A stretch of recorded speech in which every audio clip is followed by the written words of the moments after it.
ನಮಸ್ಕಾರ ಸ್ನೇಹಿತರೆ, ಇವತ್ತಿನ ತರಗತಿಯಲ್ಲಿ ನಾವು ಕೆಸೆಟ್ ಪೇಪರ್ನಲ್ಲಿ 2018ರ ಒಂದು ಕ್ವಶನ್ ಪೇಪರ್ ಬಗ್ಗೆ ನೋಡ್ತಾ ಹೋಗೋಣ.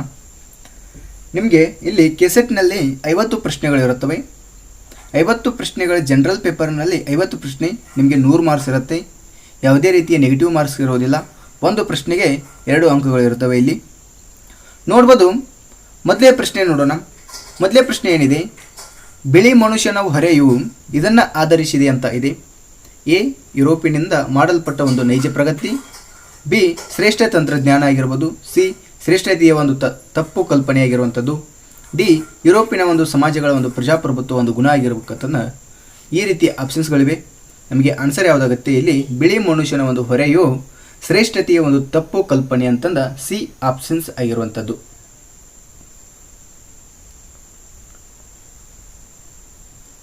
ಇನ್ನು ನೆಕ್ಸ್ಟ್ ಪ್ರಶ್ನೆ ಏನಿದೆ, ಈ ಪ್ಯಾಸೇಜ್ನಲ್ಲಿ ಉತ್ತರ ಒಂದು ಉಲ್ಲೇಖಿಸುವುದು ಅಂತಂದಿದೆ. ಎ, ಸಮಭಾಜಕ ರೇಖೆಗಿಂತ ಮೇಲಿನ ಎಲ್ಲ ರಾಷ್ಟ್ರಗಳು ಅಂತ ಇದೆ. ಬಿ, ಸ್ಕ್ಯಾಂಡಿನೇವಿಯನ್ ರಾಷ್ಟ್ರಗಳು ಮಾತ್ರ ಅಂತ ಇದೆ. ಸಿ, ಸಾಮ್ರಾಜ್ಯಶಾಹಿ ಯುರೋಪಿನ ರಾಷ್ಟ್ರಗಳು ಅಂತ ಇದೆ. ಡಿ, ಉನ್ನತ ನಾಗರಿಕತೆ ಹೊಂದಿದ ಒಂದು ರಾಷ್ಟ್ರಗಳು ಅಂತ ಇದೆ. ಇಲ್ಲಿ ಆನ್ಸರ್ ಯಾವುದಾಗುತ್ತೆ? ನಮಗೆ ಸಿ ಆಗುತ್ತೆ. ಆಪ್ಷನ್ಸ್ ಅಂದರೆ ಪ್ಯಾಸೇಜ್ನಲ್ಲಿ ಉತ್ತರದ ಒಂದು ಉಲ್ಲೇಖವು ಸಾಮ್ರಾಜ್ಯಶಾಹಿ ಯುರೋಪಿನ ಒಂದು ರಾಷ್ಟ್ರಗಳು ಅಂತಂದ ಆಪ್ಷನ್ಸನ್ನು ನೋಡ್ಬೋದು. ಆಪ್ಷನ್ಸ್ ಇದು ಸಹಿತ ನಮಗೆ ಸಿ ಆಗುತ್ತೆ. ಇನ್ನು ನೆಕ್ಸ್ಟ್ ಪ್ರಶ್ನೆ ನೋಡೋಣ.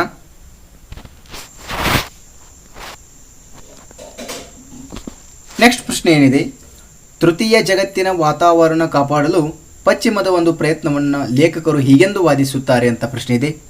ಎ, ದಿನನಿತ್ಯ ಅಗತ್ಯ ಆಗಿರುವುದು. ಬಿ, ಒಂದು ಐತಿಹಾಸಿಕ ಕಡ್ಡಾಯ. ಸಿ, ತೃತೀಯ ಜಗತ್ತಿಗೆ ಒಂದು ತೊಂದರೆದಾಯಕ ಆಗಿರುವುದು. ಡಿ, ಒಂದು ನೈತಿಕ ಕರ್ತವ್ಯ ಅಂತ ಇದೆ. ಇದು ಸಹಿತ ನಮಗೆ ಆಪ್ಷನ್ಸ್ ಏನಾಗುತ್ತೆ ಅಂದರೆ, ಒಂದು ತೃತೀಯ ಜಗತ್ತಿನ ಒಂದು ವಾತಾವರಣ ಕಾಪಾಡಲು ಪಶ್ಚಿಮ ಪ್ರಯತ್ನವನ್ನು ಲೇಖಕರು ಏನಂತ ಕರೀತಾರೆ? ತೃತೀಯ ಜಗತ್ತಿಗೆ ಒಂದು ತೊಂದರೆದಾಯಕ ಅಂತಂದು ಹೇಳ್ತಾರೆ. ಆಪ್ಷನ್ಸ್ ಸಹಿತ ಇದು ಸಹಿತ ನಮಗೆ ಸಿ ಕರೆಕ್ಟ್ ಆಗಿರುವಂಥದ್ದು. ಇನ್ನು 4ನೇ ಪ್ರಶ್ನೆ ನೋಡ್ರಿ, ಭಾರತೀಯ ನಾಗರಿಕತೆಗೆ ಯಾವುದು ಮಹತ್ತರವೆಂದು ಲೇಖಕರ ಒಂದು ದೃಷ್ಟಿಕೋನವಾಗಿದೆ. ಎ, ಧಾರ್ಮಿಕ ವರ್ತನೆ. ಬಿ, ಇತರ ಬಗ್ಗೆ ಒಂದು ಸಹಾನುಭೂತಿ. ಸಿ, ಪ್ರಜಾಪ್ರಭುತ್ವದ ಒಂದು ಮಹತ್ವ. ಡಿ, ಭೋಗವಾದ ಅಂತಂದು ಇದೆ. ಇಲ್ಲಿ ನೋಡ್ಬೋದು, ಇಲ್ಲಿ ಒಂದು ಭಾರತೀಯ ನಾಗರಿಕತೆಗೆ ಒಂದು ಮಹತ್ತರವಾದ ಒಂದು ಲೇಖನ ಒಂದು ದೃಷ್ಟಿಕೋನ ಯಾವುದು ಅಂದರೆ ಒಂದು ಪ್ರಜಾಪ್ರಭುತ್ವದ ಒಂದು ಮಹತ್ವ ಅಂತಂದು ನೋಡ್ತೀವಿ. ಇದು ಸಹಿತ ನಾವು ಸಿ ಅಂತ ಗುರುತಿಸ್ತೀವಿ. ಇನ್ನು ನೆಕ್ಸ್ಟ್ ಪ್ರಶ್ನೆ 5ನೇ ಪ್ರಶ್ನೆ ನೋಡೋಣ. 5ನೇ ಪ್ರಶ್ನೆ ಏನಿದೆ, ದಕ್ಷಿಣವನ್ನು ವಸಾಹತು ಮುಕ್ತಗೊಳಿಸುವಿಕೆ ಅಂತಂದು ಇದೆ. ಎ, ಉತ್ತರದ ಒಂದು ಸಂಪನ್ಮೂಲ ಅವಶ್ಯಕ. ಬಿ, ಉತ್ತರದ ಒಂದು ವಸಾಹತು ಮುಕ್ತಗೊಳಿಸುವಿಕೆ ಒಂದು ಅಗತ್ಯ. ಸಿ, ಉತ್ತರ ಮತ್ತು ದಕ್ಷಿಣಗಳ ನಡುವೆ ಸಂಪೂರ್ಣ ಪ್ರತ್ಯೇಕತೆ. ಡಿ, ಪಾಶ್ಚಿಮಾತ್ಯ ಒಂದು ತಂತ್ರಜ್ಞಾನ ಅಂತಂದಿದೆ. ಇಲ್ಲಿ ಏನಕ್ಕೆ ಕೊಟ್ಟಿದ್ದಾರೆ ಪ್ರಶ್ನೆ? ದಕ್ಷಿಣವನ್ನು ವಸಾಹತು ಮುಕ್ತಗೊಳಿಸುವಿಕೆ ಅಂತಂದಿದೆ. ದಕ್ಷಿಣವನ್ನು ವಸಾಹತು ಮುಕ್ತಗೊಳಿಸುವಿಕೆ ಅಂದರೆ ಉತ್ತರದ ಒಂದು ವಸಾಹತು ಮುಕ್ತಗೊಳಿಸುವಿಕೆ ಒಂದು ಅಗತ್ಯವಾಗಿರುವಂಥದ್ದು. ಅದಕ್ಕೆ ನಾವು ದಕ್ಷಿಣದ ವಸಾಹತು ಅಂತಂದು ಮುಕ್ತಗೊಳಿಸುವಿಕೆ ಅಂತಂದು ಕರಿತೀವಿ. ಇನ್ನು 6ನೇ ಪ್ರಶ್ನೆ ಏನ ನೋಡ್ರಿ, ಭೌತಿಕ ಒಂದು ಮಾರ್ಗ ಮಾಹಿತಿ ಪ್ರಸರಣ ಒಂದು ಸಂಭವಿಸುವುದಕ್ಕೆ ಅಂತ ಇದೆ. ಆಪ್ಷನ್ಸ್ಗಳನ್ನು ನೋಡ್ಬೋದು. ಎನ್ಕೋಡರ್ ಆಗಿರ್ಬೋದು, ಡಿಕೋಡ್ ಆಗಿರ್ಬೋದು, ಚಾನೆಲ್ ಆಗಿರ್ಬೋದು, ಬ್ಯಾಂಡ್ವಿಡ್ತ್ ಅಂತ ಕರಿತೀವಿ, ಬ್ಯಾಂಡ್ವಿಡ್ತ್ ಅಂತ ಕರಿತೀವಿ. ನೋಡ್ರಲ್ಲಿ ಆಪ್ಷನ್ಸ್ಗಳು 4 ಕೊಟ್ಟು ಬ್ಯಾಂಡ್ವಿಡ್ತ್ ಅಂತ ಇದೆ. ಅಂದರೆ ಭೌತಿಕ ಒಂದು ಮಾರ್ಗದ ಮಾಹಿತಿ ಪ್ರಸರಣ ಏನನ್ನು ಸಂಭವಿಸುವುದಕ್ಕೆ, ಯಾವ ಒಂದು ಸಂಭವಿಸುವುದಕ್ಕೆ ಅಂತ ಕೇಳಿದ್ದಾರೆ. ಭೌತಿಕ ಮಾರ್ಗ ಅಂದರೆ ನಮಗೆ 6ನೇ ಒಂದು ಪ್ರಶ್ನೆಗೆ ನಮಗೆ ಆಪ್ಷನ್ಸ್ ಯಾವುದಾಗುತ್ತೆ? ಇಲ್ಲಿ ಚಾನಲ್ ಅಂತ ನೋಡ್ಬೋದು. ಒಂದು ಭೌತಿಕ ಮಾರ್ಗ ಮಾಹಿತಿಯನ್ನು ಮಾಹಿತಿಯನ್ನು ಒಂದು ಪ್ರಸರಣ ಮಾಡುವಂಥದ್ದು ಇಲ್ಲಿ ಚಾನಲ್ಗಳು. ಇನ್ನು ನೆಕ್ಸ್ಟ್ ಪ್ರಶ್ನೆ ನೋಡೋಣ. 7ನೇ ಪ್ರಶ್ನೆ ನೋಡ್ರಿ, MIPS ಎಂದರೇನು? ಇಲ್ಲಿ ಎ ಏನಿದೆ, ಮಿಲಿಯನ್ ಇನ್ಸ್ಟ್ರಕ್ಷನ್ ಪರ್ ಸೆಕೆಂಡ್ ಅಂತ ಇದೆ. ಮೆಗಾ ಇನ್ಸ್ಟ್ರಕ್ಷನ್ ಪರ್ ಸೆಕೆಂಡ್ ಅಂತ ಇದೆ. ಸಿ ಏನಿದೆ, ಮಿಲಿಯನ್ ಇಂಟರ್ಚೇಂಜ್ ಪರ್ ಸೆಕೆಂಡ್ ಅಂತ ಇದೆ. ಡಿ, ಮೆಗಾಬೈಟ್ ಇನ್ಸ್ಟ್ರಕ್ಷನ್ ಪರ್ಮಾರ್ಮೆನ್ಸ್ ಸ್ಟ್ಯಾಂಡರ್ಡ್ ಅಂತ ಇದೆ. ಇಲ್ಲಿ ನಮಗೆ ಆನ್ಸರ್ ಏನಾಗುತ್ತೆ? MIPS ಎಂದರೆ ಇದು ಒಂದು ಮಿಲಿಯನ್ ಇನ್ಸ್ಟ್ರಕ್ಷನ್ ಪರ್ ಸೆಕೆಂಡ್ ಅಂತ ನೋಡ್ತೀವಿ. ಮಿಲಿಯನ್ ಸೂಚನೆಗಳು ಬಂದು ಒಂದು ಸೆಕೆಂಡಿಗೆ ಅಂತಂದ ಆಪ್ಷನ್ಸ್ ಎ ಕರೆಕ್ಟ್ ಆಗಿರುವಂಥದ್ದು. ಇನ್ನು 8ನೇ ಪ್ರಶ್ನೆ ನೋಡ್ರಿ. 8ನೇ ಪ್ರಶ್ನೆ ಏನಿದೆ, ಧ್ವನಿ ಮತ್ತು ಕಂಪ್ಯೂಟರ್ ಡೇಟಾ ನಿರ್ವಹಿಸಲು ಒಂದು ಗುಣಮಟ್ಟಗಳಿರುವಂತೆ ಹೆಚ್ಚುವರಿ ದೂರವಾಣಿ ಸಾಮರ್ಥ್ಯಗಳನ್ನು ಒದಗಿಸುತ್ತದೆ. ತಾಮ್ರದ ಒಂದು ದೂರವಾಣಿ ಮಾರ್ಗಗಳನ್ನು ನಾಶ ಮಾಡದೆ ಇದನ್ನು ಒಂದು ಕರೆಯುತ್ತಾರೆ. ಅಂದರೆ ಇಲ್ಲಿ ನೋಡ್ರಲ್ಲಿ ಆಪ್ಷನ್ಸ್ಗಳನ್ನು ನೋಡ್ರಿ. ಇಂಟರ್ನೆಟ್ ಸೇವೆಯನ್ನು ಒದಗಿಸುವವರು, ಬಿ ಇಂಟರ್ನೆಟ್ ಪ್ರೋಟೋಕಾಲ್ ನೆಟ್ವರ್ಕ್ ಆಗಿರೋದು, ಸಿ ಇಂಟಿಗ್ರೇಟೆಡ್ ಸೇವೆ ಒದಗಿಸುವವರು, ಡಿ ಇಂಟಿಗ್ರೇಟೆಡ್ ಸೇವೆಯ ಒಂದು ಡಿಜಿಟಲ್ ನೆಟ್ವರ್ಕ್ ಅಂತ ಕರೀತಾರೆ. ಇಲ್ಲಿ ಒಂದು ಧ್ವನಿ ಮತ್ತು ಕಂಪ್ಯೂಟರ್ಗಳ ಒಂದು ಡೇಟಾ ನಿರ್ವಹಿಸಲು ಹೆಚ್ಚುವರಿ ದೂರವಾಣಿ ಸಾಮರ್ಥ್ಯವನ್ನು ಒದಗಿಸುವುದು ಯಾವುದಂದರೆ ಆಪ್ಷನ್ಸ್ ನೋಡ್ಬೋದು. ಆಪ್ಷನ್ಸ್ ನಮಗೆ ಡಿ ಕರೆಕ್ಟ್ ಆಗಿರುವಂಥದ್ದು. ಇಂಟಿಗ್ರೇಟೆಡ್ ಸೇವೆಯ ಒಂದು ಡಿಜಿಟಲ್ ನೆಟ್ವರ್ಕ್ ಅಂತಂದು ನೋಡ್ತೀವಿ.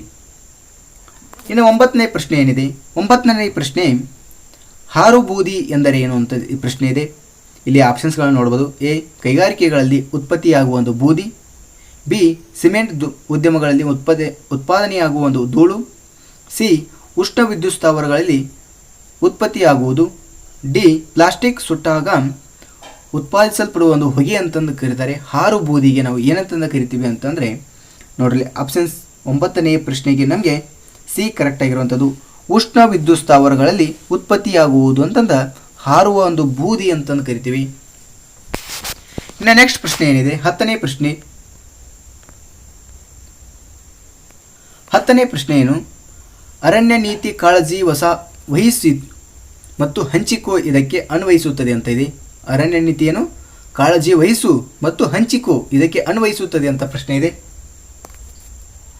ಇಲ್ಲಿ ಆಪ್ಷನ್ಸ್ಗಳನ್ನು ನೋಡ್ಬೋದು. ಒಂದು ಬುಡಕಟ್ಟು ಜನ, ಬಿ ಅರಣ್ಯ ಸಮುದಾಯಗಳು, ಅರಣ್ಯವಾಸಿಗಳು ಅಂತ ಕರಿತೀವಿ, ಸಿ ಹಳ್ಳಿಗರು, ಡಿ JFMCಗಳು ಅಂತಂದು ಕರಿತೀವಿ. ಇಲ್ಲಿ ಆನ್ಸರ್ ಏನಾಗೈತೆ ನಮಗೆ ಡಿ ಕರೆಕ್ಟ್ ಆಗಿರುವಂಥದ್ದು. JFMCS ಅಂತ ನೋಡ್ತೀವಿ, MC ಅಂತ ಕರಿತೀವಿ. ಇದರ ಒಂದು ವಿಸ್ತೃತ ರೂಪ ಅಂದರೆ ಜಾಯಿಂಟ್ ಫಾರೆಸ್ಟ್ ಮ್ಯಾನೇಜ್ಮೆಂಟ್ ಕಮಿಟಿ ಅಂತಂದು ಕರಿತೀವಿ. ಇಲ್ಲಿ ನೋಡ್ರಿ ಅರಣ್ಯ ನೀತಿ ಒಂದು ಕಾಳಜಿ ವಹಿಸುವುದು ಮತ್ತು ಹಂಚಿಕೆ ಯಾರು ಮಾಡ್ತಾರೆ, ಜಾಯಿಂಟ್ ಫಾರೆಸ್ಟ್ ಮ್ಯಾನೇಜ್ಮೆಂಟ್ ಕಮಿಟಿ ಅಂತಂದು ನಾವು JFMC ಅನ್ನು ಕರಿತೀವಿ. ಇನ್ನು 11ನೇ ಪ್ರಶ್ನೆ ಏನಿದೆ, ಈ ಪರಿಸರ ವ್ಯವಸ್ಥೆಯು ಭೂಮಿಯ ಮತ್ತು ಸಮುದ್ರದ ಒಂದು ಪರಿಸರ ವ್ಯವಸ್ಥೆಯ ನಡುವಿನ ವ್ಯವಸ್ಥಿತ ಸಂಪರ್ಕವನ್ನು ರಚಿಸುತ್ತದೆ ಅಂತ ಪ್ರಶ್ನೆ ಇದೆ. ನೋಡ್ಬೋದು ಇಲ್ಲಿ ಆಪ್ಷನ್ಸ್ಗಳನ್ನು ನೋಡ್ರಿ. ಆಪ್ಷನ್ಸ್ಗಳು ಏನಿವೆ, ಎ ಮಾವಿನ ಕಾಡುಗಳು, ಬಿ ಮ್ಯಾಂಗ್ರೋವ್ ಕಾಡುಗಳು, ಸಿ ನಿತ್ಯ ಹರಿದ್ವರ್ಣ ಕಾಡುಗಳು, ಡಿ ಮಳೆ ಕಾಡುಗಳು ಅಂತ ಪ್ರಶ್ನೆ ಇದೆ. ಇಲ್ಲಿ ನಮಗೆ ಏನಾಗುತ್ತೆ ಪ್ರಶ್ನೆ, 11ನೇ ಪ್ರಶ್ನೆಗೆ ನಮಗೆ ಆನ್ಸರ್ ಏನಾಗುತ್ತೆ, ಆಪ್ಷನ್ಸ್ ಬಿ ಕರೆಕ್ಟ್ ಆಗಿರುವಂಥದ್ದು, ಮ್ಯಾಂಗ್ರೋವ್ ಕಾಡುಗಳು ಅಂತ ನೋಡ್ತೀವಿ.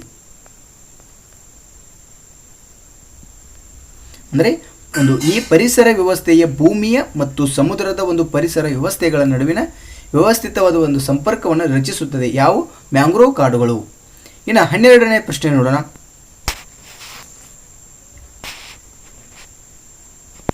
12ನೇ ಪ್ರಶ್ನೆ ಏನಿದೆ, ವಿದೇಶಿ ವಿಶ್ವವಿದ್ಯಾಲಯಗಳಿಂದ ಪ್ರದಾನಿಸಲ್ಪಟ್ಟ ಪದವಿಗಳಿಗೆ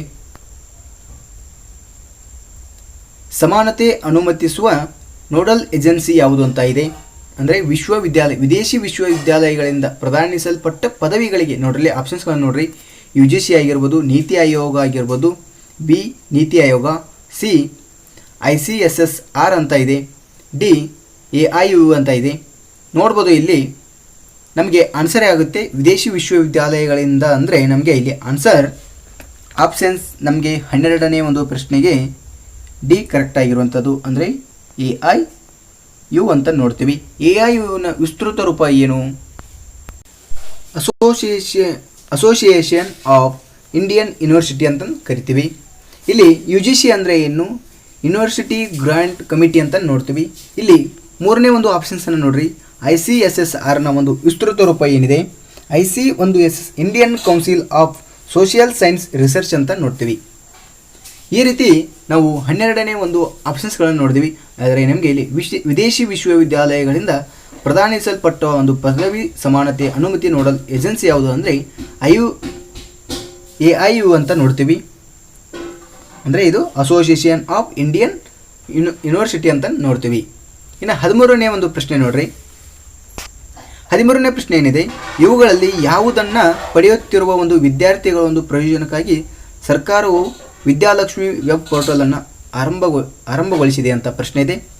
ಇಲ್ಲಿ ಎ ಉನ್ನತ ಶಿಕ್ಷಣ, ಬಿ ಶಿಕ್ಷಣ ಆಗಿರ್ಬೋದು, ಸಿ ಶೈಕ್ಷಣಿಕ ಸಾಲಗಳಾಗಿರ್ಬೋದು, ಡಿ ಸ್ಕಾಲರ್ಶಿಪ್ಗಳಾಗಿರ್ಬೋದು, ವಿದ್ಯಾರ್ಥಿ ವೇತನಗಳಂತ ಕರಿತೀವಿ.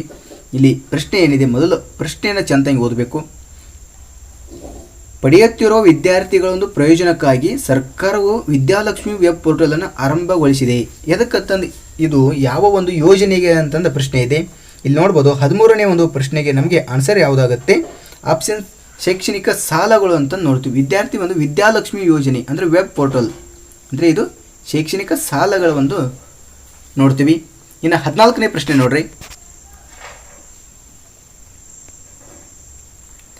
14ನೇ ಪ್ರಶ್ನೆ, ಕೆಳಗಿನವುಗಳಲ್ಲಿ ಯಾವ ವಿಶ್ವವಿದ್ಯಾಲಯ ಮೆಟಾ ಯೂನಿವರ್ಸಿಟಿ ಪರಿಕಲ್ಪನೆಯನ್ನು ಅಳವಡಿಸಿಕೊಂಡಿದೆ ಅಂತ ಪ್ರಶ್ನೆ ಇದೆ. ಎ ಅಸ್ಸಾಂ ವಿಶ್ವವಿದ್ಯಾಲಯ, ಬಿ ಪಾಂಡಿಚೇರಿ ವಿಶ್ವವಿದ್ಯಾಲಯ, ಸಿ ದೆಹಲಿ ವಿಶ್ವವಿದ್ಯಾಲಯ, ಡಿ ಹೈದರಾಬಾದ್ ವಿಶ್ವವಿದ್ಯಾಲಯ ಅಂತ ಇದೆ. ಆನ್ಸರ್ ಯಾವುದಾಗುತ್ತೆ ನಮಗೆ? ಮೆಟಾ ಯೂನಿವರ್ಸಿಟಿ ಪರಿಕಲ್ಪನೆ ಅನ್ನೋದು ಆಪ್ಷನ್ಸ್ ನಮಗೆ ಸಿ ಕರೆಕ್ಟ್ ಆಗಿರುವಂಥದ್ದು, ದೆಹಲಿ ವಿಶ್ವವಿದ್ಯಾಲಯ ಅಂತಂದು. 15ನೇ ಪ್ರಶ್ನೆ ನೋಡ್ಬೋದು. ತಂತ್ರಾಂಶ ಮತ್ತು ಯಂತ್ರಾಂಶ ಸಂಯೋಜನೆ ಎರಡೂ ಭಾಗಗಳ ಒಂದೇ. ಎಲೆಯನ್ನು ಸಂಪರ್ಕಿಸುವ ಅಥವಾ ಎರಡೂ ಹೊಂದಬಲ್ಲ ಎಲೆಯನ್ಗಳ ಸಂದೇಶಗಳನ್ನು ನಿರ್ದೇಶಿಸುವುದು ಸರಿಯಾದ ಒಂದು ನೋಡಲ್ಗಳಿಗೆ ಒಂದು ಕರೆಯಲಾಗುತ್ತದೆ ಅಂತ ಕರಿತೀವಿ, ನೋಡಲ್ಗಳಿಗೆ. ಇಲ್ಲಿ ಎ ಅಂತರ್ಗತ ಒಂದು ವ್ಯವಸ್ಥೆ, ಬಿ ರೂಟರ್ ಆಗಿರ್ಬೋದು, ಸಿ ಹೈಬ್ರಿಡ್ ಕಂಪ್ಯೂಟರ್ ಆಗಿರ್ಬೋದು, ಡಿ ಮೈಕ್ರೋ ಪ್ರೊಸೆಸರ್ ಅಂತ ನೋಡ್ತೀವಿ. ಇಲ್ಲಿ 15ನೇ ಪ್ರಶ್ನೆಗೆ ನಮಗೆ ಇಲ್ಲಿ ಆನ್ಸರ್ ಯಾವುದಾಗುತ್ತೆ? ಆಪ್ಷನ್ಸ್ ನಮಗೆ ರೂಟರ್ ಅಂತ ನೋಡ್ತೀವಿ, ಬಿ ಕರೆಕ್ಟ್ ಆಗಿರುವಂಥದ್ದು. ಇನ್ನು 16ನೇ ಪ್ರಶ್ನೆ, ಒಂದು ತಂತ್ರಾಂಶದಲ್ಲಿರುವ ಒಂದು ನ್ಯೂನತೆಗಳನ್ನು ಹುಡುಕುವ ಅಂದರೆ ಆಪ್ಷನ್ಸ್ಗಳು ನೋಡ್ರಿ. ಎ ಕಂಪೇಲಿಂಗ್, ಬಿ ಪರೀಕ್ಷಿಸುವುದು, ಸಿ ಅನುಷ್ಠಾನ ಮಾಡುವುದು, ಡಿ ದೋಷ ನಿವಾರಣೆ ಅಂತ ಇದೆ. ನಮಗೆ ಆನ್ಸರ್ ಯಾವುದಾಗುತ್ತೆ? ಇಲ್ಲಿ ಒಂದು ತಂತ್ರಾಂಶದಲ್ಲಿರುವ ಒಂದು ನ್ಯೂನತೆಗಳಂದರೆ ಆಪ್ಷನ್ಸ್ ನಮಗೆ 16ನೇ ಪ್ರಶ್ನೆಗೆ ದೋಷ ನಿವಾರಣೆ ಅಂತ ನೋಡ್ತೀವಿ. ಇಲ್ಲಿ ಒಂದು ತಂತ್ರಾಂಶದಲ್ಲಿರುವ ನ್ಯೂನತೆಗಳನ್ನು ದೋಷ ನಿವಾರಣೆ ಹುಡುಕುವುದು ಅಂತ ನೋಡ್ತೀವಿ. ಇನ್ನು ನೆಕ್ಸ್ಟ್ ಪ್ರಶ್ನೆ ನೋಡೋಣ. ನೋಡ್ರಲ್ಲಿ ಹುಲಿ ಯೋಜನೆ ಆರಂಭಗೊಂಡ ವರ್ಷ ಅಂತ ಇದೆ. ಇಲ್ಲಿ ನಿಮಗೆ ಈಸಿಯಾಗಿರುವಂಥ ಪ್ರಶ್ನೆ ಇದು ನೋಡ್ರಿ. ಹುಲಿ ಯೋಜನೆ ಇದು ಕಾಂಪಿಟೇಟಿವ್ ಎಕ್ಸಾಮ್ಸಲ್ಲಿ ಅಂದರೆ ಈ ರೀತಿ ಪ್ರಶ್ನೆಗಳನ್ನು ಸಹಿತ ಕೇಳ್ತಾರೆ ಕಾಂಪಿಟೇಟಿವ್ನಲ್ಲಿ. ನೋಡ್ರಲ್ಲಿ ಕೆಸೆಟ್ ಎಕ್ಸಾಮ್ನಿಗೆ ಕೇಳಿದ್ದಾರೆ ಹುಲಿ ಯೋಜನೆ ಆರಂಭಗೊಂಡ ವರ್ಷ ಅಂತ. ಆಪ್ಷನ್ಸ್ಗಳನ್ನು ನೋಡ್ರಲ್ಲಿ. A 1983, options B 1993, option C 1973, options D 2000 ಅಂತ ಇದೆ. ಆನ್ಸರ್ ಏನಾಗುತ್ತೆ ನಮಗೆ? ಆಪ್ಷನ್ ಸಿ ಕರೆಕ್ಟ್ ಆಗಿರುವಂಥದ್ದು, 1973 ಹುಲಿ ಯೋಜನೆ ಆಗಿರುವಂಥದ್ದು. ಇನ್ನು 18ನೇ ಪ್ರಶ್ನೆ ನೋಡ್ರಿ. ಕ್ಯೋಟೋ ಶಿಷ್ಟಾಚಾರ ಸಂಹಿತೆ ಇದಕ್ಕೆ ಸಂಬಂಧಿಸಿದೆ ಅಂತ ಇದೆ. ಆಪ್ಷನ್ಸ್ ಎ ಓಜೋನ್ ಸವಕಳಿ, ಆಪ್ಷನ್ಸ್ ಬಿ ಅಪಾಯಕಾರಿ ತ್ಯಾಜ್ಯ, ಸಿ ಹವಾಮಾನ ಬದಲಾವಣೆ, ಆಪ್ಷನ್ಸ್ ಡಿ ನ್ಯೂಕ್ಲಿಯರ್ ಪರಮಾಣು ಶಕ್ತಿ ಅಂತ ಇದೆ. ನೋಡ್ರಲ್ಲಿ ಆಪ್ಷನ್ಸ್ ಅಂದರೆ ಕ್ಯೋಟೋ ಶಿಷ್ಟಾಚಾರ ಸಂಹಿತೆ ಅನ್ನೋದು ನಮಗೆ ಆನ್ಸರ್ ಏನಾಗುತ್ತೆ? ಯಾವುದು ಪ್ರಶ್ನೆ ಅಂದರೆ 18ನೇ ಪ್ರಶ್ನೆಗೆ ನಮಗೆ ಹವಾಮಾನ ಬದಲಾವಣೆ ಅಂತಂದು ನೋಡ್ತೀವಿ, ಕ್ಯೋಟೋ ಶಿಷ್ಟಾಚಾರ ಒಂದು ಸಂಹಿತೆ. ಇನ್ನು 19ನೇ ಪ್ರಶ್ನೆ, ಭಾರತದ ಒಂದು ಪ್ರಥಮ ಕಾರ್ಯಾರ್ಥ ವಿಶ್ವವಿದ್ಯಾಲಯದ ಅಥವಾ ವಾಸ್ತವ ವಿಶ್ವವಿದ್ಯಾನಿಲಯ ಕಾರ್ಯಾಚರಣೆಗೊಂಡ ರಾಜ್ಯ ಅಂತ ಇದೆ. A Kerala, B Andhra Pradesh, C Karnataka, D Tamil Nadu ಅಂತ ಇದೆ. ಆಪ್ಷನ್ಸ್ ನಮಗೆ ಡಿ ಕರೆಕ್ಟ್ ಆಗಿರುವಂಥದ್ದು, ತಮಿಳುನಾಡು ಅಂತ ನೋಡ್ತೀವಿ. ಇನ್ನು ಮೈಸೂರಿನಲ್ಲಿ 103ನೆಯ ಒಂದು ಭಾರತೀಯ ವಿಜ್ಞಾನ ಕಾಂಗ್ರೆಸ್ ಅನ್ನು ಉದ್ಘಾಟಿಸಿದವರು ಯಾರು ಅಂತ ಇದೆ. A Pranab Mukherjee, B Hamid Ansari, C Narendra Modi, D Shrimati Smriti Irani ಅಂತ ಇದೆ. ಇಲ್ಲಿ ಒಂದು ಮೈಸೂರಿನಲ್ಲಿ 103ನೆಯ ಒಂದು ಭಾರತೀಯ ವಿಜ್ಞಾನ ಕಾಂಗ್ರೆಸ್ ಅನ್ನು ಉದ್ಘಾಟಿಸಿದವರು ಅಂತ ಇದೆ. ಇಲ್ಲಿ ನಮಗೆ ಆನ್ಸರ್ ಏನಾಗುತ್ತೆ? ಆಪ್ಷನ್ಸ್ ನಮಗೆ ಸಿ ಕರೆಕ್ಟ್ ಆಗಿರುವಂಥದ್ದು, ನರೇಂದ್ರ ಮೋದಿ ಅವರು ಈ ಒಂದು 103ನೆಯ ಒಂದು ಭಾರತೀಯ ವಿಜ್ಞಾನ ಕಾಂಗ್ರೆಸ್ಸನ್ನು ಉದ್ಘಾಟಿಸುತ್ತಾರೆ ಅಂತಂದು ನೋಡ್ಬೋದು. ಇನ್ನು ನೆಕ್ಸ್ಟ್ ಪ್ರಶ್ನೆ ನೋಡೋಣ. ನೆಕ್ಸ್ಟ್ ಪ್ರಶ್ನೆ, ಕೆಳಗಿನ ಚಿತ್ರವನ್ನು ಮತ್ತು ದತ್ತಾಂಶವನ್ನು ಆಧರಿಸಿ ಪ್ರಶ್ನೆ 31ರಿಂದ 35ರವರೆಗಿನ ಉತ್ತರಿಸಿ ಅಂತ ಇದೆ. ಈ ರೀತಿ ಒಂದು ವೆನ್ ಡಯಾಗ್ರಾಮ್ ಇರುವಂಥ ಒಂದು ಚಿತ್ರಗಳನ್ನು ನಾನು ನಿಮಗೆ ಮೆಂಟಲಿಬಿಟಿ ಕ್ಲಾಸ್ನಲ್ಲಿ ತಿಳಿಸಿದ್ದೇನೆ. ಇನ್ನು ಪ್ರಶ್ನೆಗಳಿಗೆ ನಾನು ಆನ್ಸರ್ಗಳನ್ನು ಮಾತ್ರ ಹೇಳ್ತಾ ಹೋಗ್ತೀನಿ. ನೋಡ್ರಲ್ಲಿ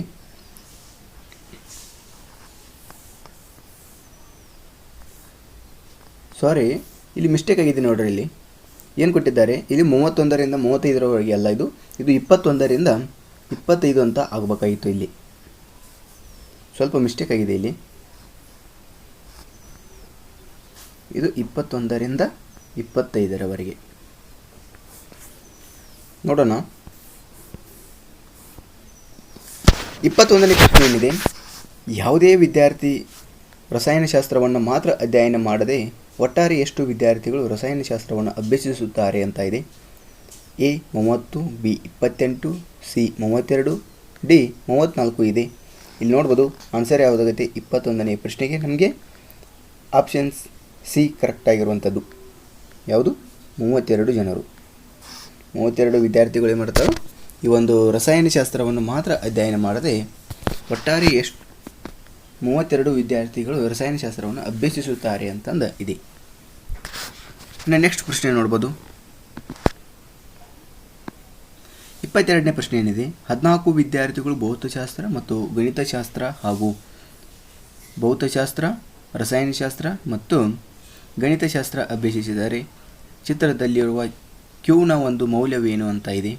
options A 6, B 5, C 10, D 4 ಇದೆ. ಇಲ್ಲಿ ನೋಡ್ಬೋದು 22ನೇ ಪ್ರಶ್ನೆಗೆ ನಮಗೆ ಆನ್ಸರ್ ಇದು ಸಹಿತ ಸಿ ಆಗುತ್ತೆ, ಆಪ್ಷನ್ಸ್ 10. ಇಲ್ಲಿ ನೋಡ್ಬೋದು 23ನೇ ತರಗತಿ ಅಂದರೆ 23ನೇ ಪ್ರಶ್ನೆ, ತರಗತಿಯಲ್ಲಿರುವ ಒಟ್ಟು ವಿದ್ಯಾರ್ಥಿಗಳ ಸಂಖ್ಯೆ ಅಂತ ಪ್ರಶ್ನೆ ಕೇಳಿದ್ದಾರೆ. ಒಟ್ಟು ವಿದ್ಯಾರ್ಥಿಗಳ ಸಂಖ್ಯೆ ಎಷ್ಟಿದೆ ನೋಡ್ರಲ್ಲಿ. Options A 52, B 60, C 56, D 63 ಇದೆ. ಇಲ್ಲಿ 23ನೇ ಪ್ರಶ್ನೆಗೆ ನಮಗೆ ಆನ್ಸರ್ ಯಾವುದು? ಸಿ 56. ಇನ್ನು 24ನೇ ಪ್ರಶ್ನೆ ನೋಡ್ರಿ, ಭೌತಶಾಸ್ತ್ರ ಅಭ್ಯಸಿಸುತ್ತಿರುವ ವಿದ್ಯಾರ್ಥಿಗಳ ಶೇಕಡಾವಾರು ಎಷ್ಟು ಅಂತಂದು ಕೊಟ್ಟಿದ್ದಾರೆ. ಇಲ್ಲಿ ಆಪ್ಷನ್ಸ್ಗಳನ್ನು ನೋಡ್ಬೋದು. Options A 53, options B 53%, options B 56% ಆಗಿರುವಂಥದ್ದು, ಸಿ 60% ಇದೆ, ಡಿ 40% ಇದೆ. ಇಲ್ಲಿ ನೋಡ್ಬೋದು 24ನೇ ಪ್ರಶ್ನೆಗೆ ಆನ್ಸರ್ ಯಾವುದು? ಆಪ್ಷನ್ಸ್ ನಮಗೆ ಎ ಕರೆಕ್ಟ್ ಆಗಿರುವಂಥದ್ದು 53% ಅಂತ ನೋಡ್ತೀವಿ.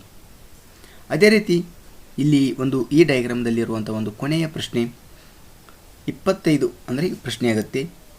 ಇಲ್ಲಿ ನೋಡ್ರಲ್ಲಿ ಗಣಿತಶಾಸ್ತ್ರ ಮಾತ್ರ ಅಭ್ಯಸಿಸುತ್ತಿರುವವರ ಒಂದು ಸಂಖ್ಯೆಗೆ ಹೋಲಿಸಿದರೆ ಭೌತಶಾಸ್ತ್ರ ಮತ್ತು ಅಭ್ಯಸಿಸುವವರ ಒಂದು ಸಂಖ್ಯೆ ಅನುಪಾತವೇನು ಅಂತ ಪ್ರಶ್ನೆ ಕೊಟ್ಟಿದ್ದಾರೆ. ನೋಡ್ಬೋದು ಇಲ್ಲಿ 0.3 ಇದೆ, ಬಿ 0.4, ಸಿ 0.5, ಡಿ 0.6 ಇದೆ. ಇಲ್ಲಿ ನೋಡ್ಬೋದು ನಮಗೆ 25ನೇ ಒಂದು ಪ್ರಶ್ನೆಗೆ ಆನ್ಸರ್ ನಮಗೆ 0.4 ಆಗುತ್ತೆ. ಇನ್ನು ನೆಕ್ಸ್ಟ್ ಪ್ರಶ್ನೆಗಳನ್ನು ನೋಡ್ತಾ ಹೋಗೋಣ.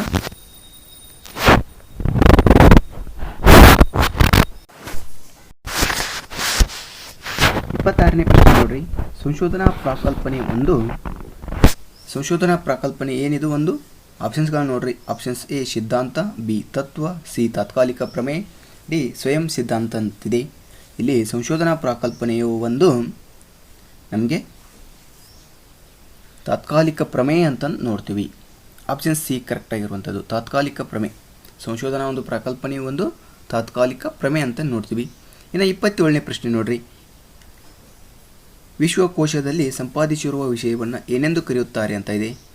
ಎ ಪ್ರಾಥಮಿಕ ಮೂಲಾಂಶವಾಗಿದೆ, ಬಿ ಅನಂತ ಮೂಲಾಂಶವಾಗಿದೆ, ಸಿ ನಿರಂತರ ಮೂಲಾಂಶವಾಗಿದೆ, ಡಿ ದ್ವಿತೀಯ ಮೂಲಾಂಶವಾಗಿದೆ, ಅನುಶಂಖ್ಯ ಅಂತಂದು ಕೇಳ್ತಾರೆ. ಇಲ್ಲಿ ನೋಡ್ಬೋದು ಅಂದರೆ ವಿಶ್ವಕೋಶದಲ್ಲಿ ನಮಗೆ ಸಂಪಾದಿಸಿದ ವಿಷಯವನ್ನು ದ್ವಿತೀಯಕ ಒಂದು ಮೂಲಾಂಶವಾಗಿದೆ. ಆಪ್ಷನ್ಸ್ ನಮಗೆ ಡಿ ಕರೆಕ್ಟ್ ಆಗಿರುವಂಥದ್ದು. ಇನ್ನು 28ನೇ ಪ್ರಶ್ನೆ ನೋಡ್ರಿ, ಈ ಕೆಳಗಿನ ಯಾವ ಒಂದು ಪ್ರಕ್ರಿಯೆಯು ಪ್ರಯೋಗಾತ್ಮಕ ಒಂದು ಸಂಶೋಧನೆಗೆ ಅವಶ್ಯಕವಾಗಿದೆ ಅಂತ ಇದೆ. ಎ ವ್ಯತ್ಯಾಸಗೊಳಿಸುವುದು ಮತ್ತು ಪುನರಾವರ್ತನೆ, ಬಿ ನಿಯಂತ್ರಿಸುವುದು, ಸಿ ಅವಲೋಕನ, ಡಿ ಪ್ರಯೋಗಾತ್ಮಕ ಗುಂಪು ಇಲ್ಲದಿರುವುದು ಅಂತ ಇದೆ. ಇಲ್ಲಿ ಆನ್ಸರ್ 28ನೇ ಪ್ರಶ್ನೆಗೆ ನಮಗೆ ಇಲ್ಲಿ ಪ್ರಯೋಗಾತ್ಮಕ ಅಂತ ನೋಡ್ತೀವಿ.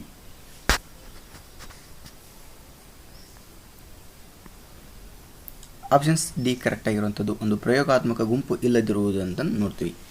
ಇನ್ನು 29ನೇ ಪ್ರಶ್ನೆ ನೋಡ್ರಿ,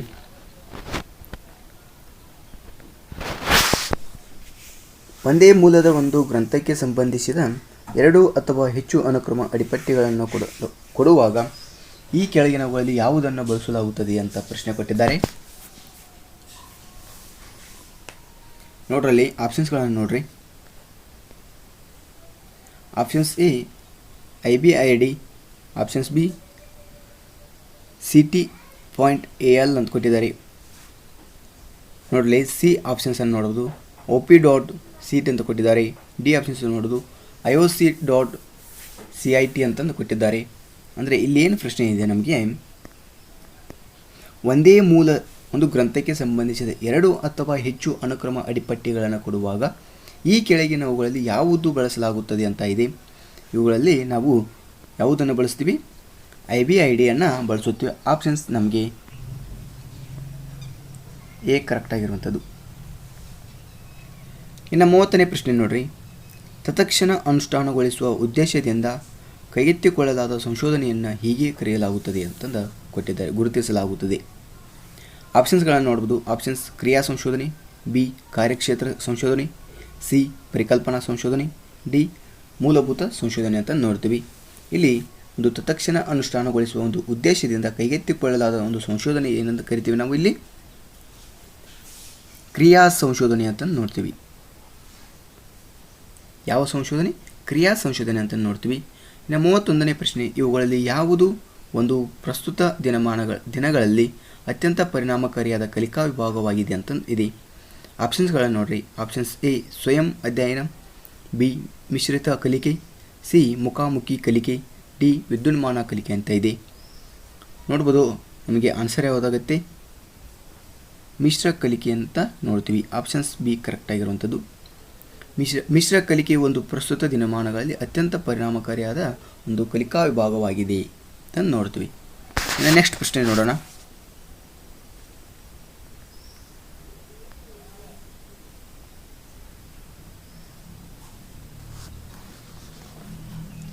ಮೂವತ್ತೆರಡನೇ ಪ್ರಶ್ನೆ, ಇವುಗಳಲ್ಲಿ ಯಾವುದು ಒಂದು ಮೌಲ್ಯಯುತ ಶಿಕ್ಷಣ ಗುರಿಯಾಗಿದೆ ಅಂತ ಕೊಟ್ಟಿದ್ದಾರೆ.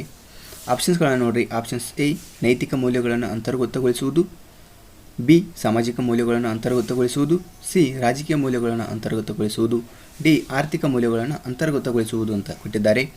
ಇಲ್ಲಿ ಆನ್ಸರ್ ಯಾವುದಾಗುತ್ತೆ? ನಮಗೆ ನೈತಿಕ ಮೌಲ್ಯಗಳನ್ನು ಅಂತರ್ಗತಗೊಳಿಸುವುದು. Options A ಕರೆಕ್ಟಾಗಿರುವಂಥದ್ದು.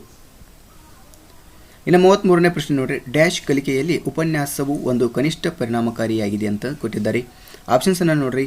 ಮನೋಧೋರಣೆ, ಬಿ ಮನೋಭಾವನೆ, ಸಿ ಸಂಬಂಧಗಳು, ಡಿ ಕೌಶಲ್ಯ ಅಂತ ಕೊಟ್ಟಿದ್ದಾರೆ.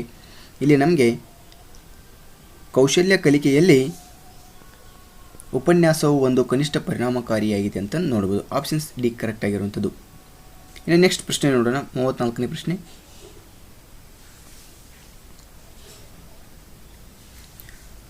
34ನೇ ಪ್ರಶ್ನೆ, ಒಬ್ಬ ಶಿಕ್ಷಕನು ಬೋಧನೆಗಾಗಿ ಈ ಕೆಳಗಿನ ಯಾವ ಒಂದು ತಂತ್ರಗಳನ್ನು ಬಳಸುತ್ತಾನೆ ಅಂತ ಇದೆ. ಉಪನ್ಯಾಸ, ಪರಸ್ಪರ ವಿಚಾರ ವಿನಿಮಯ ಮಾದರಿ ಉಪನ್ಯಾಸ, ತಂಡ ಕಾರ್ಯ ಸ್ವ ಅಧ್ಯಯನ ಅಂತ ಕೊಟ್ಟಿದ್ದಾರೆ. ಇಲ್ಲಿ ನೋಡ್ಬೋದು ನಮಗೆ ಶಿಕ್ಷಕ ಬೋಧನೆಗಾಗಿ ಯಾವುದನ್ನು ಬಳಸುತ್ತಾರೆ ಅಂದರೆ ನಮಗೆ ಇಲ್ಲಿ ನೋಡ್ಬೋದು ಒಂದು ಉಪನ್ಯಾಸವನ್ನು ಬಳಸುತ್ತಾರೆ. ನೆಕ್ಸ್ಟ್ ಪರಸ್ಪರ ವಿಚಾರ ವಿನಿಮಯ ಮಾದರಿ ಉಪನ್ಯಾಸವನ್ನು ಬಳಸುತ್ತಾರೆ. ಒಂದು ತಂಡ ಕಾರ್ಯ ಅಂದರೆ ಗುಂಪು ಕಾರ್ಯವನ್ನು ಬಳಸುತ್ತಾರೆ. ಸ್ವ ಅಧ್ಯಯನ ಅಂದರೆ ಇದು ಸ್ವ ಅಧ್ಯಯನ ನಮಗೆ ಇದು ಒಂದು ಶಿಕ್ಷಕನ ಒಂದು ಬೋಧನೆಗಾಗಿ ಇದನ್ನು ಬಳಸುವುದಿಲ್ಲ. ಆಪ್ಷನ್ಸ್ ನಮಗೆ ಬಿ ಕರೆಕ್ಟಾಗಿರುವಂಥದ್ದು. ಇನ್ನು 35ನೇ ಪ್ರಶ್ನೆ ನೋಡಿರಿ. 35ನೇ ಪ್ರಶ್ನೆ, ಕೆಳಗಿನವುಗಳಲ್ಲಿ ಯಾವುದು ಉಪನ್ಯಾಸದ ಒಂದು ಮಾದರಿಯಲ್ಲ ಅಂತ ಕೊಟ್ಟಿದ್ದಾರೆ. ಭಜಗುಂಪು, ಮಿದುಳು ದಾಳಿ, ಸಿ ಗಾಳಿ ಮಾತು, ಡಿ ಮಾದರಿ ಪಾತ್ರ ಅಂತ ಇದೆ. ಅಂದರೆ ಇವುಗಳಲ್ಲಿ ಯಾವುದು ಉಪನ್ಯಾಸದ ಒಂದು ಮಾದರಿ ಅಲ್ಲ. ಗಾಳಿ ಮಾತು ಅಂದರೆ ಗಾಳಿ ಮಾತು ಹೇಳಕ್ಕೆ ಬರುತ್ತೆ. ಇಲ್ಲಿ ಶಿಕ್ಷಕರು ಯಾವುದೇ ರೀತಿಯ ಒಂದು ಸುಳ್ಳುಗಳನ್ನು ಹೇಳಲಿಕ್ಕೆ ಬರೋದಿಲ್ಲ. ಅಂದರೆ ಪುಸ್ತಕವನ್ನು ಅಧ್ಯಯನ ಮಾಡಿ ಅವರು ಅಡ್ವಾನ್ಸ್ ಆಗಿ ನಿಮಗೆ ಒಂದು ಪ್ರಿಪೇರ್ ಆಗಿ ಬಂದು ನಿಮಗೆ ವಿಷಯದ ಬಗ್ಗೆ ಹೇಳ್ತಾರೆ. ಇಲ್ಲಿ ಗಾಳಿ ಮಾತು ಅನ್ನೋದು ನಮಗೆ ಬರೋದಿಲ್ಲ. ಆಪ್ಷನ್ ಸಿ ಕರೆಕ್ಟಾಗಿರುವಂಥದ್ದು. ಇನ್ನು ನೆಕ್ಸ್ಟ್ ಪ್ರಶ್ನೆ ನೋಡೋಣ. 36ನೇ ಪ್ರಶ್ನೆ ನೋಡ್ರಿ. 36ನೇ ಪ್ರಶ್ನೆ, ಭಾರತದಲ್ಲಿ ಮೊಟ್ಟ ಮೊದಲ FM ಕೇಂದ್ರ ಸ್ಥಾಪನೆ ಯಾವುದು ಅಂತಂದು ಇಲ್ಲಿ ನೋಡ್ರಲ್ಲಿ. ಆಪ್ಷನ್ಸ್ಗಳನ್ನು ನೋಡ್ರಿ. July 23, 1977, B July 23, 1997, C July 23, 2007, D July 23, 1987 ಇದೆ. ಆನ್ಸರ್ ಯಾವುದಾಗುತ್ತೆ ನೋಡ್ರಿ. ಆನ್ಸರ್ ನಮಗೆ ಜುಲೈ 23, 1977 ಆಗುತ್ತೆ. ಇನ್ನು 37ನೇ ಪ್ರಶ್ನೆ ನೋಡ್ರಿ. 37ನೇ ಪ್ರಶ್ನೆ, ESD, NSD, DD, DCDಗಳಿಗೆ ಸಮಾನವಾದ ಒಂದು ಅಂಶವೆಂದರೆ ಎ ಪ್ರೇಕ್ಷಕ ವರ್ಗ, ಬಿ ಮಾಲೀಕತ್ವ, ಸಿ ಓದುಗರ ಒಂದು ವರ್ಗ, ಡಿ ನಾಯಕತ್ವ ಅಂತ ಇದೆ. ಇಲ್ಲಿ 37ನೇ ಪ್ರಶ್ನೆಗೆ ನಮಗೆ ಆನ್ಸರ್ ಯಾವುದಾಗುತ್ತೆ? ಆಪ್ಷನ್ಸ್ ಬಿ ಕರೆಕ್ಟಾಗಿರುವಂಥದ್ದು, ಒಂದು ಮಾಲೀಕತ್ವ ಅಂತ ನೋಡ್ತೀವಿ. ಇನ್ನು 38ನೇ ಪ್ರಶ್ನೆ ನೋಡ್ರಿ, ಭಾರತದಲ್ಲಿ ಸರ್ಕಾರದ ನೀತಿ ಹಾಗೂ ಮಾಹಿತಿಗಳನ್ನು ಮಾಧ್ಯಮಗಳಿಗೆ ವಿತರಿಸುವ ಒಂದು ಕೇಂದ್ರ ಸರ್ಕಾರದ ಸಂಸ್ಥೆ ಯಾವುದು ಅಂತ ಕೊಟ್ಟಿದ್ದಾರೆ. ಇಲ್ಲಿ ಆಪ್ಷನ್ಸ್ಗಳನ್ನು ನೋಡ್ರಿ. Options A PIB, options B PTI, option C air ಅಂತ ಕೊಟ್ಟಿದ್ದಾರೆ, ಆಪ್ಷನ್ಸ್ ಡಿ PCI ಅಂತ ಕೊಟ್ಟಿದ್ದಾರೆ. ಇಲ್ಲಿ ಆಪ್ಷನ್ಸ್ ಎ ಅನ್ನು ನೋಡ್ರಿ. PIB ಅಂದರೆ ನಮಗೆ ಇಲ್ಲಿ ಪ್ರೆಸ್ ಇನ್ಫಾರ್ಮೇಷನ್ ಬ್ಯೂರೋ ಅಂತ ನೋಡ್ತೀವಿ. ಆಪ್ಷನ್ಸ್ ಬಿ ಅನ್ನು ನೋಡ್ರಿ. PTI ಅಂದರೆ ಇಲ್ಲಿ ಪ್ರೆಸ್ ಟ್ರಸ್ಟ್ ಆಫ್ ಇಂಡಿಯಾ ಅಂತ ನೋಡ್ತೀವಿ. ಏರ್ ಅನ್ನು ನೋಡ್ಬೋದು. ಏರ್ ಅಂದರೆ ಆಲ್ ಇಂಡಿಯಾ ರೇಡಿಯೋ ಅಂತ ನೋಡ್ತೀವಿ. ಇಲ್ಲಿ PCI ಅಂದರೆ ನಮಗೆ ಪ್ರೆಸ್ ಕೌನ್ಸಿಲ್ ಆಫ್ ಇಂಡಿಯಾ ಅಂತ ನೋಡ್ತೀವಿ. ಆನ್ಸರ್ ಯಾವುದಾಗುತ್ತೆ ನಮಗೆ ಇಲ್ಲಿ? ಆಪ್ಷನ್ಸ್ ನಮಗೆ ಇಲ್ಲಿ PIB ಅಂತ ನೋಡ್ತೀವಿ. PIB ಅಂದ್ರೇನು? ಪ್ರೆಸ್ ಇನ್ಫಾರ್ಮೇಷನ್ ಬ್ಯೂರೋ ಅಂತ ನೋಡ್ತೀವಿ. ಇನ್ನು 39ನೇ ಪ್ರಶ್ನೆ ನೋಡ್ರಿ. ಈ ಕೆಳಗಿನ ಯಾವ ಒಂದು ಪತ್ರಿಕೆಯ ಪ್ರಕಾಶಕರು ಎಂಪ್ಲಾಯ್ಮೆಂಟ್ ನ್ಯೂಸ್ ಪತ್ರಿಕೆಯನ್ನು ಪ್ರಕಟಿಸುತ್ತಾರೆ ಅಂತ ಇದೆ. Options A Times of India, B the queer, C the Hindu, D ಯೋಜನೆಯಾಗಿರುವಂಥದ್ದು. ಇಲ್ಲಿ ನೋಡ್ಬೋದು ನಮಗೆ ಆನ್ಸರ್ ಯಾವುದಾಗುತ್ತೆ ಇಲ್ಲಿ ಅಂದರೆ ಈ ಒಂದು ಪ್ರಕಾಶಕರು ಎಂಪ್ಲಾಯ್ಮೆಂಟ್ ನ್ಯೂಸ್ ಅನ್ನೋ ಒಂದು ಪತ್ರಿಕೆಯನ್ನು ಪ್ರಕಟಿಸುತ್ತಾರೆ ಅಂತ ಇದೆ. ಇಲ್ಲಿ ಆಪ್ಷನ್ಸ್ 39ನೇ ಪ್ರಶ್ನೆಗೆ ನಮಗೆ ಡಿ ಕರೆಕ್ಟ್ ಆಗಿರುವಂಥದ್ದು, ಯೋಜನೆ ಅಂತ ನೋಡ್ತೀವಿ.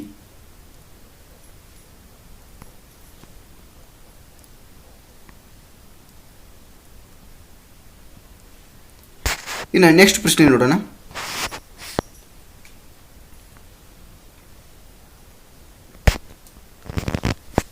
ವ್ಯಾಪಾರ ಸಂವಹನ AIDA ಮಾದರಿ ಏನೇನು ವಿವರಿಸುತ್ತದೆ ಅಂತ ಇದೆ.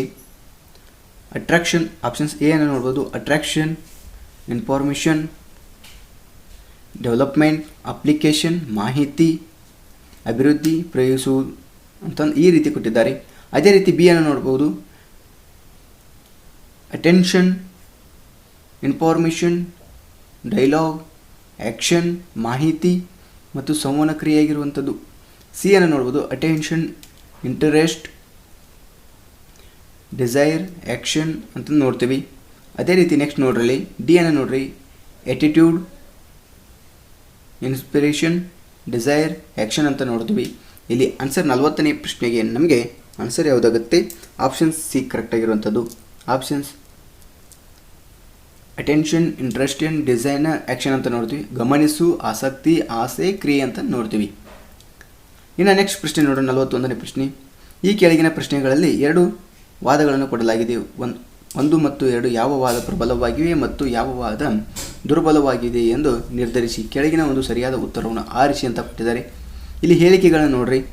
ಭಾರತ ಚುನಾವಣೆಗಳಲ್ಲಿ ಮತದಾನ ಪ್ರತಿ ಅರ್ಹ ನಾಗರಿಕರಿಗೆ ಕಡ್ಡಾಯ ಮಾಡಬೇಕು ಅಂತಂದು ಕೊಟ್ಟಿದ್ದಾರೆ. ಅಂದರೆ ಭಾರತದ ಒಂದು ಚುನಾವಣೆಗಳಲ್ಲಿ ಮತದಾನದ ಪ್ರತಿ ಅರ್ಹ ನಾಗರಿಕರಿಗೆ ಕಡ್ಡಾಯ ಮಾಡಬೇಕು ಅಂತಂದು ಕೊಟ್ಟಿದ್ದಾರೆ ಹೇಳಿಕೆ.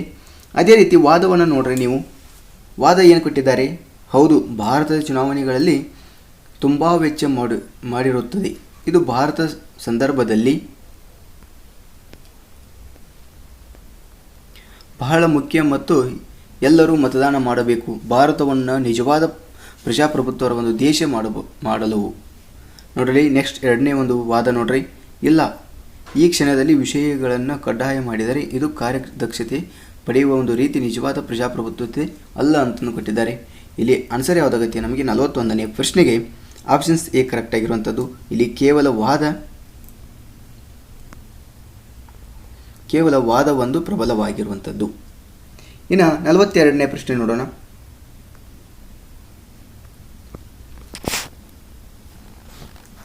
ಇಲ್ಲಿ ಹೇಳಿಕೆಗಳನ್ನು ನೋಡ್ರಿ. ಹೇಳಿಕೆ ಏನಿದೆ? ಈ ಋತುವಿನ ಉದ್ದಕ್ಕೂ ಮಳೆ ಬರದಿದ್ದರೆ ಎಲ್ಲ ರೈತರು ಈ ವರ್ಷ ತೊಂದರೆಗೊಳ್ಳುತ್ತಾರೆ ಅಂತ ಕೊಟ್ಟಿದ್ದಾರೆ ಹೇಳಿಕೆ. ಇನ್ನು ಊಹೆಗಳನ್ನು ನೋಡ್ರಿ. ಊಹೆ ಒಂದು ಏನಿದೆ? ಎಲ್ಲ ರೈತರು ಸಾಮಾನ್ಯವಾಗಿ ಮಳೆ ಅವಲಂಬಿತರು ಅಂತ ಇದೆ. ಹೌದು, ಎಲ್ಲ ರೈತರು ಏನು ಮಾಡಿರ್ತಾರೆ? ಸಾಮಾನ್ಯವಾಗಿ ಮಳೆಯ ಒಂದು ಆಶ್ರಿತರಾಗಿರ್ತಾರೆ. ಅದೇ 2ನೇ ಒಂದು ಊಹೆಯನ್ನು ನೋಡ್ರಿ. ಸಕಾಲಿಕ ಮಳೆ ಕೃಷಿಗೆ ಒಂದು ಅಗತ್ಯವಾಗಿದೆ ಅಂತ ಇದೆ. ಇಲ್ಲಿ 42ನೇ ಪ್ರಶ್ನೆಗೆ ನಮಗೆ ಡಿ ಕರೆಕ್ಟ್ ಆಗಿರುವಂಥದ್ದು. 2 ಒಂದು ಊಹೆಗಳು ಸೂಚಕವಾಗಿವೆ. 2 ಪ್ರಶ್ನೆಗಳು ಏನು ಇವು ಕರೆಕ್ಟ್ ಆಗಿರುವಂಥದ್ದು. ಇನ್ನು 43ನೇ ಪ್ರಶ್ನೆ,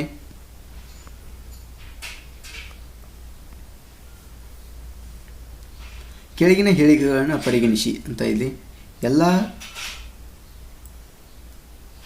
ಎಲ್ಲ ಸಮಕಾಲೀನರು ಪೂರ್ವಿಕರು ಅಂತ ಕೊಟ್ಟಿದ್ದಾರೆ. ನೋಡ್ರಲ್ಲಿ ಈ ಎಲ್ಲ ಸಮಕಾಲೀನರು ಇವರು ಸಮಕಾಲೀನವರು, ಇವರೆಲ್ಲರೂ ಏನು ಪೂರ್ವಿಕರಂತೆ, ಪೂರ್ವಿಕರು. ಈ ಎಲ್ಲ ಸಮಕಾಲೀನವರು ಪೂರ್ವಿಕರಂತೆ. ಕೆಲವು ಪೂರ್ವಜರು ಉತ್ತರಾಧಿಕಾರಿಗಳು, ಅಂದರೆ ಕೇವಲ ಅಂತರ ಕೆಲವು ಅಂದಾಗ ಏನು ಬರುತ್ತೆ, ನಮಗೆ ಇಷ್ಟು ಬರುತ್ತೆ. ಕೆಲವು ಅಂದಾಗ ಇವರು ಉತ್ತರಾಧಿಕಾರಿಗಳು. ಇನ್ನು ಯಾವುದೇ ಸಮಕಾಲೀನರು ಉತ್ತರಾಧಿಕಾರಿಗಳು ಅಂತ, ಯಾವುದೇ ಸಮಕಾಲೀನವರು ಉತ್ತರಾಧಿಕಾರಿಗಳು ಅಂತ ಅಂದರೆ ಹೌದು, ಇಲ್ಲಿ ಯಾವುದೇ ಒಂದು ಸಮಕಾಲೀನ ಉತ್ತರಾಧಿಕಾರಿಗಳಿಗೆ ಬಂದಿಲ್ಲ, ಇಲ್ಲಿ ಟಚ್ ಆಗಿಲ್ಲ. ಇಲ್ಲಿ ನಮಗೆ ಇಲ್ಲಿ ನೋಡ್ಬೋದು, ಇಲ್ಲಿ ಯಾವುದೇ ರೀತಿಯ ಒಂದು ಟಚ್ ಆಗಿಲ್ಲ. ಇಲ್ಲಿ ಕೆಳಗಡೆ ನೋಡ್ಕೊರಿ, ಕೆಲವು ಸಮಕಾಲೀನರು ಉತ್ತರಾಧಿಕಾರಿಗಳು ಅಂತ, ಕೆಲವು ಸಮಕಾಲೀನರು ಉತ್ತರಾಧಿಕಾರಿಗಳು ಅಂದರೆ ಟಚ್ನೇ ಆಗಿಲ್ಲ ನಮಗೆ, ಇದು ತಪ್ಪಾಗುತ್ತೆ. ಅದೇ ರೀತಿ ಕೆಲವು ಉತ್ತರಾಧಿಕಾರಿಗಳು ಪೂರ್ವಿಕರು ಅಂತೆ, ಕೆಲವು ಉತ್ತರಾಧಿಕಾರಿಗಳು ಪೂರ್ವಿಕರು, ಹೌದು ಕರೆಕ್ಟ್ ಆಗಿರುವಂಥದ್ದು ಇದು. ಅದೇ ರೀತಿ ಯಾವುದೇ ಪೂರ್ವಿಕರು ಸಮಕಾಲೀನವರು ಅಲ್ಲ ಅಂತ ನೋಡ್ರಿ, ಯಾವುದೇ ಪೂರ್ವಿಕರು ಅಂದರೆ ಸಮಕಾಲೀನವರೇ ಒಳಗಡೆ ಪೂರ್ವಿಕರು ಬಂದಿದ್ದಾರೆ, ಅಂದರೆ ಪೂರ್ವಿಕರ ಒಳಗಡೆ ಸಮಕಾಲೀನವರು ಬಂದರು ಅಂದರೆ ಅದಕ್ಕೆ ಟಚ್ನೇ ಇಲ್ಲ ಅಂತ ಹೇಳ್ಯಾರ ಅವರು, ಆದರೆ ತಪ್ಪಾಗುತ್ತೆ. ಇಲ್ಲಿ ಒಳಗೆ ಇದ್ದಾರೆ ನೋಡ್ರಿ, ಟಚ್ ಇದ್ದಾರೆ, ಆದರೆ ಇದು ತಪ್ಪಾಗುತ್ತೆ. ಯಾವುದೇ ಉತ್ತರಾಧಿಕಾರಿಗಳು ಪೂರ್ವಿಕರಲ್ಲ ಅಂತ, ಯಾವುದೇ ಆದರೆ ಇಲ್ಲಿ ಟಚ್ ಇದೆ ನೋಡ್ರಿ, ಅರ್ಧ ಕೆಲವು ಒಂದಾರ ಪೂರ್ವಿಕರು ಮತ್ತು ಉತ್ತರಾಧಿಕಾರಿಗಳಲ್ಲಿ, ಆದರೆ ಇದು ಸಹಿತ ತಪ್ಪಾಗುತ್ತೆ. ಆನ್ಸರ್ ಯಾವುದಾಗುತ್ತೆ ನಮಗೆ ಬಿ ಕರೆಕ್ಟ್ ಆಗಿರುವಂಥದ್ದು. ಇಲ್ಲಿ ನೆಕ್ಸ್ಟ್ ನೋಡೋಣ, 44ನೇ ಪ್ರಶ್ನೆ ಏನಿದೆ, ಮೇಲ್ತುದಿಯಲ್ಲಿ ಕೊಟ್ಟ ಒಂದು ಜೋಡಿ ಪದಗಳಿರುವ ಒಂದು ಸಂಬಂಧವನ್ನೇ ಹೊಂದಿದ ಪದಗಳ ಒಂದು ಜೋಡಿಯನ್ನು ಆರಿಸಿ ಅಂತ ಇದೆ.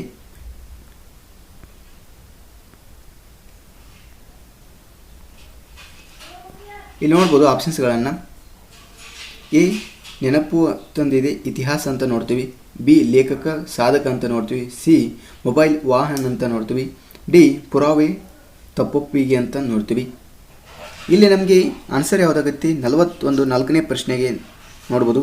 44ನೇ ಪ್ರಶ್ನೆಗೆ ಪುರಾವೆ ಒಂದು ತಪ್ಪೊಪ್ಪಿಗೆ ಅಂತ ನೋಡ್ತೀವಿ. ಆಪ್ಷನ್ ಸಿ ಡಿ ಕರೆಕ್ಟ್ ಆಗಿರುವಂಥದ್ದು. ಇನ್ನು 45ನೇ ಪ್ರಶ್ನೆ ನೋಡ್ರಿ,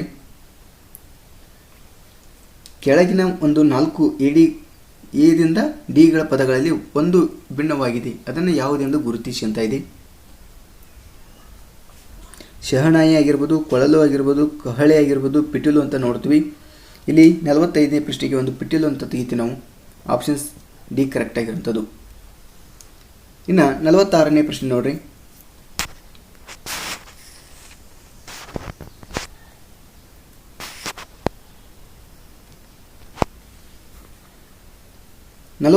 ಪ್ರಶ್ನೆಗೆ ನಿಮಗೆ ಕ್ವಶನ್ ಓದಿ ನಿಮಗೆ ಡೈರೆಕ್ಟ್ ಆನ್ಸರನ್ನು ಹೇಳ್ತೀನಿ. ಎ ಬಿ ಮತ್ತು ಸಿ ಒಂದು ಕೆಲಸವನ್ನು ಒಟ್ಟಾಗಿ 10 ದಿನಗಳಲ್ಲಿ ಮಾಡಬಹುದು. ಅವರು 3 ಜನ ಒಟ್ಟಾಗಿ ಕೆಲಸ ಮಾಡಲು ಶುರು ಮಾಡಿದರೆ, ಆದರೆ 4 ದಿನಗಳ ನಂತರ ಎ ಕೆಲಸದಿಂದ ಹೊರ ನಡೆದನು. ತದನಂತರ ಬಿ ಮತ್ತು ಸಿ ಒಟ್ಟಾಗಿ 10 ದಿನಗಳಲ್ಲಿ ಕೆಲಸ ಮುಗಿಸಿದರು. ಈಗ ಒಬ್ಬನೇ ಎಷ್ಟು ದಿನಗಳಲ್ಲಿ ಈ ಕೆಲಸವನ್ನು ಮಾಡಬಲ್ಲನಂತ ಇದೆ. ಆಪ್ಷನ್ಸ್ ಎ 15 ದಿನಗಳು, ಬಿ 16 ದಿನಗಳು, ಸಿ 25 ದಿನಗಳು, ಡಿ 26 ದಿನಗಳಿದೆ. ಆದರೆ ನಮಗೆ 46ನೇ ಪ್ರಶ್ನೆಗೆ ಆನ್ಸರ್ ಯಾವುದು? ಆಪ್ಷನ್ಸ್ ಸಿ ಕರೆಕ್ಟಾಗಿರುವಂಥದ್ದು 25 ದಿನಗಳಂತ ನೋಡ್ತೀವಿ. ಇನ್ನು 47ನೇ ಪ್ರಶ್ನೆ ಇದೆ ನೋಡ್ರಿ. ಕೊಟ್ಟಿರುವ ಒಂದು ಸರಣಿಯನ್ನು ಪೂರ್ಣಗೊಳಿಸಿರಿ ಅಂತ ಇದೆ. 132, 182, 306, 380, 552, 870 ಇದೆ. ಆಪ್ಷನ್ಸ್ಗಳನ್ನು ನೋಡ್ರಿ. 930, ಬಿ 992, ಸಿ 1010, ಡಿ 1142 ಆಗಿರುವಂಥದ್ದು. ಇಲ್ಲಿ ನಮಗೆ 47ನೇ ಪ್ರಶ್ನೆಗೆ ಆಪ್ಷನ್ಸ್ ಬಿ ಕರೆಕ್ಟಾಗಿರುವಂಥದ್ದು 992 ಅಂತ ನೋಡ್ತೀವಿ.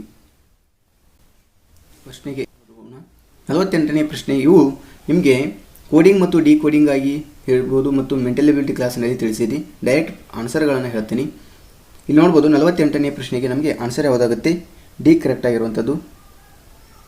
ಅದೇ ರೀತಿ 49ನೇ ಒಂದು ಪ್ರಶ್ನೆಗೆ ಆನ್ಸರ್ ಯಾವುದಾಗುತ್ತೆ? ಎ ಕರೆಕ್ಟ್ ಆಗಿರುವಂಥದ್ದು 22. ಅಂದರೆ 7 ಸೇಬುಗಳು ಮತ್ತು 3 ಕಲ್ಲಂಗಡಿಗಳು ವೆಚ್ಚ ಸಮನಾಗಿ ಎರಡು ಕಲ್ಲಂಗಡಿಗಳ ಬೆಲೆ ಮತ್ತು ಸೇಬುಗಳು ಈ ರೀತಿಯ ಒಂದು ಪ್ರಶ್ನೆಗಳು ಇವುಗಳನ್ನು ನಿಮಗೆ ನಿನ್ನೆ ಕ್ಲಾಸಿನಲ್ಲಿ ತಿಳಿಸೀನಿ. ಇನ್ನು 50ನೇ ಒಂದು ಪ್ರಶ್ನೆ ನೋಡಿರಿ. ಆನ್ಸರ್ ಏನಾಗುತ್ತೆ, 50ನೇ ಪ್ರಶ್ನೆಗೆ ಕೊನೆಯ ಇದು ಪ್ರಶ್ನೆ ಆಪ್ಷನ್ಸ್ ನಮಗೆ ಡಿ ಕರೆಕ್ಟ್ ಆಗಿರುವಂಥದ್ದು. ಎಮ್ ಅಂತ ನೋಡ್ತೀವಿ 742. ಈ ರೀತಿ ನಾವು 2018ರ ಒಂದು ಕ್ವಶನ್ ಪೇಪರನ್ನು ಅನಾಲಿಸಿಸ್ ಮಾಡಿದ್ದೀವಿ. Thank you.